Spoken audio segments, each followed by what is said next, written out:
আজকে সারাদিন আমাদের এখানে প্রচুর বৃষ্টি, একদম পানি জমে গেছে। তাই ভাবলাম আজকে রান্নাটা একটু অন্যরকম রান্না করি। তাই আমার মেজো ছেলেকে বাজারে পাঠাইছি, এই ধারেই বাজার। হ্যালো এভরিওয়ান, আসসালামু আলাইকুম। কী অবস্থা, কেমন আছেন সবাই? আশা করি অনেক বেশি ভালো আছেন। আমার মেজো ছেলে বাজার করে নিয়ে আসলো, আপনার লেবু আনছে, শসা আনছে আর পোলাও চাল আনছে। ওদের আজকে একটু পোলাও ভাত রান্না করে দেবো। হরান হয়ে গেছে আয়না, এদিকে আমি সব কুইটাকাইটা একদম রেডি করে ফেলাইলাম। এদিকে বেগুন ভাজবো, তারপর আজকে একটু সাজুগুজু করে রাঁধতে বসলাম, যে যাক আপনাদের সাথে একটু ভিডিও শ্যুট করা যাবে, এই জন্য একটু সাজুগুজু করে নিছি। এরা আবার মুরগির রান অনেক পছন্দ করে, তাই আমি মুরগি যখন 3-4টা একসাথে কিনি তখন আমি রানগুলো রান্না করি না, রানগুলো এদের একসাথে রান্না করে দিই। দেখেন আমার পাশে বসে বসে কুচুর মুচুর করে পোলাও চালগুলো খাইতেছে আর বলতেছে রানগুলো তাড়াতাড়ি ভাজো, তাড়াতাড়ি ভাজছে আমার একটা দাও। আমি বলতেছি না, ভাত দিয়ে খাবা, নয়তো কিন্তু ভাত কিন্তু তোমার আমি খালি দেবো না কিন্তু।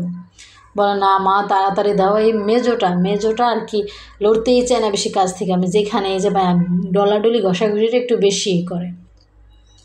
এদিকে বেগুনগুলো আমার ভাজা শেষ হয়ে গেল। আজকে প্রতিদিন তো আর একরকম খানা খাইতে ভালো লাগে না, আজকে যেহেতু বৃষ্টিও হইতেছে, আবার ছেলেদের স্কুল আজকে বন্ধ গেছে, ওরা স্কুলে যাইতে পারে না কারণ প্রচুর বৃষ্টি। স্কুলে গিয়ে ফিরে আসছে, স্কুলে ম্যাডাম স্যার কেউ আসে নাই। তাই ভাবলাম যাক আজকে যখন ওরাও বাসায় আছে, আবার প্রচুর বৃষ্টি, প্রতিদিন তো আর এক খাবার খেতে ভালো লাগে না, তো আজকে ওদের একটু অন্যরকম খাবার পাকাই দিই। এই জন্য বাজার থেকে ছেলেরা পাঠিয়ে দিলাম, নিয়ে আসলো, রান্নাও আমি শুরু করে দিলাম, কোটাকাটি শুরু করে দিলাম। তো আজকে ভুনা করে দেবো শুধু, রানগুলো শুধু ভুনা করে দেব আর বেগুন ভাজা দেব।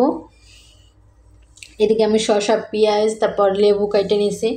আমার রান্নাটাও প্রায় হয়ে আসছে। এখানে আমি সম্পূর্ণ দিয়ে দিছি, যা যাবতীয় মশলা যা লাগে সম্পূর্ণটা দিয়ে দিছি। এরপর আমি ডিম সিদ্ধ করে রাখছিলাম, যে আসলে রান্নায় তো আমাদের খাওয়া হবে না রাত্রের জন্য, তাইলে ডিম দিয়ে দেই। কে আবার আলাদাভাবে ডিম ভুনা করতে যাবে, এই এক ভুনাই সব হয়ে যাবে। তারপর একটু কাঁচামরিচ দিয়ে দিলাম, কাঁচামরিচটা দিলে মানে কিছুটাক্ষণ থাকলে ফ্লেভার ঘ্রাণটা যে এত সুন্দর লাগে। তারপরে কাঁচামরিচ দিলাম, কাঁচামরিচটা যদি ভাতে ডইলে নেওয়া যায় কী যে মজা লাগে, আমার কাছে খুব ভালো লাগে। এদিকে আমার রান্নাটা হয়ে গেল ডিমের, তারপর আপনার মাংসের রান্নাটা প্রায় শেষ, নামাই ফেললাম। এদিকে আমি পোলাও বসাইছি, পোলাও রান্না করে দেবো। এটা হচ্ছে আমার রাইস কুকারের বাটি, ভাবছিলাম রাইস কুকারে রান্না করব, কিন্তু কুকারে মনে হয় আমার একটু ডিস্টার্ব দিছে, কুকারে রান্নাটা করতে পারলাম না। তাই ভাবলাম রাইস কুকারের বাটি দিয়ে ঘ্যাসেই বসাই দিই, ঘ্যাসেই রান্না করে বসাই দিলাম। আমি যেভাবে রান্না করি সেটাই আপনাদের সামনে দেখাইলাম, তুলে ধরলাম। গরম পানি আগে করে রাখছিলাম, তাই গরম পানি দিয়ে দিলাম আর পোলাওটা একটু লো আঁচে দিলাম।